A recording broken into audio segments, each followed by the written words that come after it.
नमस्कार, मैं हूं सुधीर चौधरी और आज का डीएनए देश के लोकतंत्र के डीएनए का पोस्टमार्टम करने वाला है। एक सवाल जो आज पूरे देश के जहन में घूम रहा है और जिसका जवाब चुनाव आयोग, नरेंद्र मोदी सरकार और मुख्य चुनाव आयुक्त ज्ञानेश कुमार देना नहीं चाहते। वो सवाल सिर्फ ये है, चुनाव आयोग इतनी जानलेवा हड़बड़ी में आखिर क्यों है? 20 से ज्यादा ब्लॉक यानी बूथ लेवल ऑफिसर्स अपनी जान गंवा चुके हैं। कोई हार्ट अटैक से मरा, कोई फांसी पर लटक गया। सुसाइड नोट में लिखा, इतना प्रेशर है कि अब जीना नहीं चाहते।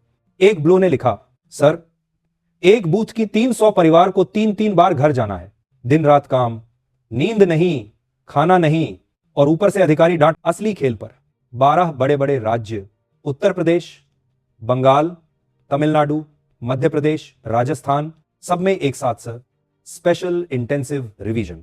बिहार में यही सर कराया था। 5 लाख लोगों के नाम बिना फॉर्म भरे जोड़े गए। कोर्ट ने पूछा यह कैसे हुआ? चुनाव आयोग चुप। फिर भी नतीजे वही आए जो विपक्ष को डर था और अब मामला सुप्रीम कोर्ट में लटका है। लेकिन नया सर शुरू। क्यों? मध्य प्रदेश के दतिया में जो हुआ उसने सारी पोल खोल दी। ब्लो के असिस्टेंट के तौर पर खुलेआम आरएसएस और बीजेपी के घोषित कार्यकर्ता लगा दिए गए। एक बोला मैं आरएसएस का स्वयं सेवक हूं, दूसरा बोला मैं बीजेपी युवा मोर्चा का पदाधिकारी हूं। कलेक्टर ने माना गलती हुई लेकिन सजा 0। यानी जिस प्रक्रिया में एक भी वोटर का नाम गलत नहीं कटना चाहिए उसमें सत्ताधारी पार्टी के लोग घुस गए। और वो कौन से मोहल्ले काटेंगे, कौन से वोट बैंक माइनस करेंगे, आपको पता है ना? मुस्लिम बाहुल्य इलाके, दलित बस्तियां, विपक्षी वोटर, सब साफ। पश्चिम बंगाल में ममता बनर्जी सड़क पर उतर आई, बोली ये इंपार्शियल इलेक्शन कमीशन नहीं बीजेपी कमीशन बन गया है। 2002 में भी सर हुआ था, हमने कभी विरोध नहीं किया, लेकिन किसी जेन्युइन वोटर का नाम नहीं कटना चाहिए। उनके मंत्री सिद्दीकुल्लाह चौधरी चिल्लाए, ऐसा दबाव पहले कभी नहीं देखा। ब्लो 24 घंटे काम कर रहे हैं, लोग मर रहे हैं, ये सिस्टम की गड़बड़ है। कोलकाता में हजारों ब्लो सड़क पर उतरे। कांग्रेस की सुप्रिया श्रीनेत ने सवाल उठाया, इन 20 मौतों का जिम्मेदार कौन? ज्ञानेश कुमार और नरेंद्र मोदी। और अब सबसे बड़ा सवाल, यह हड़बड़ी किस लिए?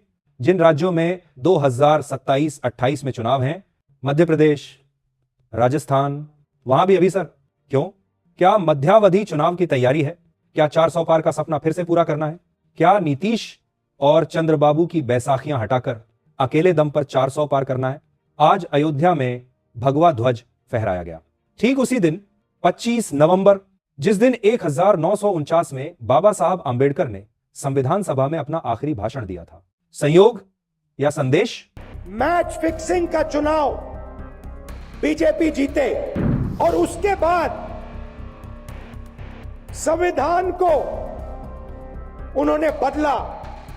ब्लो की जान जा रही हो, अगर वोटर लिस्ट में बीजेपी के लोग घुस रहे हों तो अगले चुनाव में आपका वोट कितना सुरक्षित है? अगले डीएनए में फिर मिलेंगे, तब तक अपना और अपने वोट का ख्याल रखिए। जय हिंद,